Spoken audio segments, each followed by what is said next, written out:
Sunday Night Production. Aujourd'hui, on te parle des aliments à privilégier pour booster ta récupération. C'est parti. Que tu sois débutant ou expérimenté, la récupération est la base de ton entraînement. Avec Run to Progress, Hyundai te partage toutes les méthodes de récupération essentielles pour optimiser ta progression et booster ton plaisir.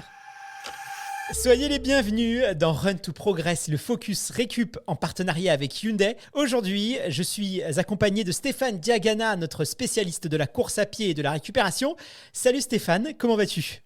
Salut Guillaume, ça va très bien, merci. Stéphane, dans la capsule du jour, on va s'intéresser aux aliments à privilégier pour améliorer notre récupération, peut-être ceux aussi à éviter. Mais avant ça, j'aimerais que tu nous expliques quel rôle joue l'alimentation, les nutriments dans le processus de récupération. Parce que quand on pense nutrition, diététique, on l'associe souvent à la performance, mais pas forcément à la récup. Alors de toute façon, quand on pense performance, il faut penser récupération. Parce que la performance, elle s'inscrit dans un processus de répétition, de séances d'entraînement ou d'enchaînement de compétition. Et si on veut bien respecter son programme, tant sur le plan qualitatif que quantitatif, il faut récupérer. Et donc, l'alimentation, c'est un élément majeur de récupération. On parlait de l'hydratation, on parle de l'hydratation, bien sûr, mais l'alimentation est essentielle parce que déjà, il y a une fonction énergétique dans l'alimentation. On doit récupérer, reconstituer ses réserves énergétiques, mais aussi il y a des enjeux fonctionnels et structurels.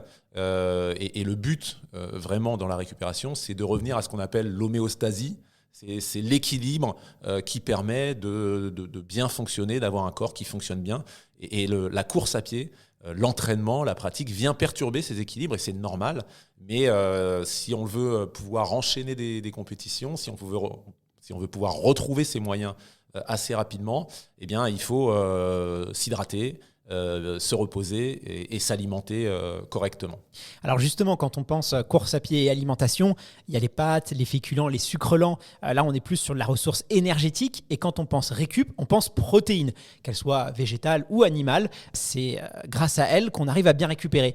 Du coup, déjà, on ne parle pas des légumes. Est-ce qu'elles ont un rôle dans la récupération ? Et est-ce que cette façon de penser, elle est exacte ? Est-ce que c'est vraiment la protéine qui va nous aider à mieux récupérer ? Alors, en termes de... Parce qu'on peut parler aussi de vitamines et de sels minéraux, bien sûr. Il y a des enjeux de ce côté-là, mais là, ce sont des micronutriments. Et dans les macronutriments, il y a les glucides, il y a les protéines, il y a les lipides. Et l'enjeu prioritaire, il est vraiment sur les protéines et sur les glucides, d'autant plus sur les protéines pour des sports à choc répété, avec des contractions musculaires que l'on appelle excentriques. Ce sont des contractions qui se font sur un étirement musculaire. Quand vous touchez le sol, votre mollet va amortir et donc va s'étirer, puis se contracter pour vous propulser.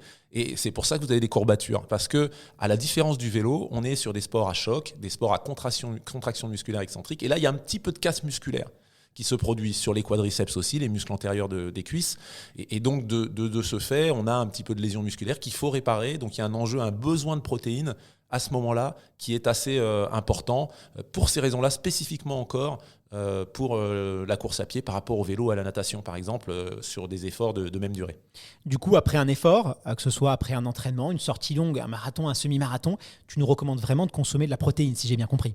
Oui, la protéine, c'est essentiel pour ces raisons-là. En plus, quand on court pendant l'effort, il semblerait, selon certaines études, que les synthèses protéiques se mettent un petit peu au ralenti.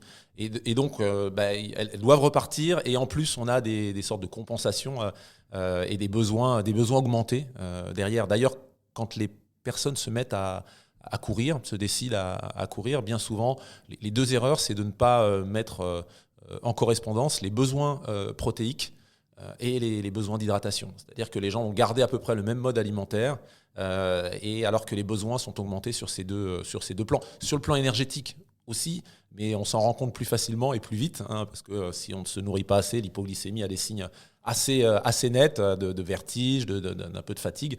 Sur le manque de protéines et sur la déshydratation, les signes sont un petit peu plus faibles, les signaux sont un peu plus faibles, mais les conséquences sont tout aussi importantes, si ce n'est plus. Alors le souci, c'est que beaucoup de coureurs n'ont pas faim après avoir fini une course. Et d'ailleurs, on entend souvent, tu sais, le terme de fenêtre métabolique. Est-ce qu'il faut vraiment manger après s'être entraîné ? Est-ce qu'il y a un enjeu de s'alimenter juste après son running ou au contraire, on peut laisser passer 2-3 heures si on n'a pas faim ? Alors oui, c'est vrai que juste après une course, juste après un effort important, on n'a pas forcément envie de manger. La raison, elle est assez simple, c'est que l'effort a provoqué une fuite du sang dans les muscles, avec à des besoins énergétiques et musculaires augmentés. Et donc, ça se fait un petit peu au détriment du sang au niveau des viscères. Et donc, fort logiquement, il y a un manque d'appétit à ce moment-là. Il faut attendre que tout ça se rééquilibre. Mais c'est vrai qu'il y a une fenêtre métabolique. Pour les glucides, elle est assez étendue.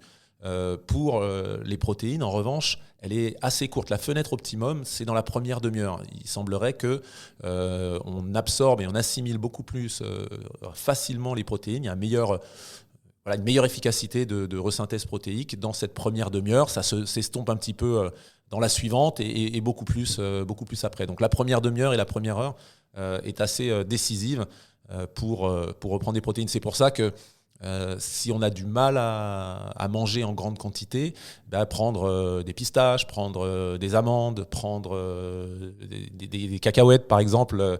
Là, il y a un peu de graisse, mais on peut se permettre à ce moment-là. Et puis, elles ne sont pas si mauvaises que ça si on n'en abuse pas. Ça peut être intéressant parce que finalement, c'est assez concentré. C'est 20-22% de protéines sur des amandes. Donc, c'est assez intéressant. On n'a pas besoin d'en manger beaucoup. On ne va pas se sentir très rassasié par rapport. C'est vrai qu'on n'a pas envie de se mettre devant une entrecôte juste après une course à pied, un semi-marathon, un marathon. Voilà. Merci infiniment à Stéphane pour tous tes précieux conseils. On se retrouve dès la semaine prochaine pour un épisode autour de la récupération, non pas physique mais mentale, puisque c'est tout aussi important. À vendredi prochain. À bientôt.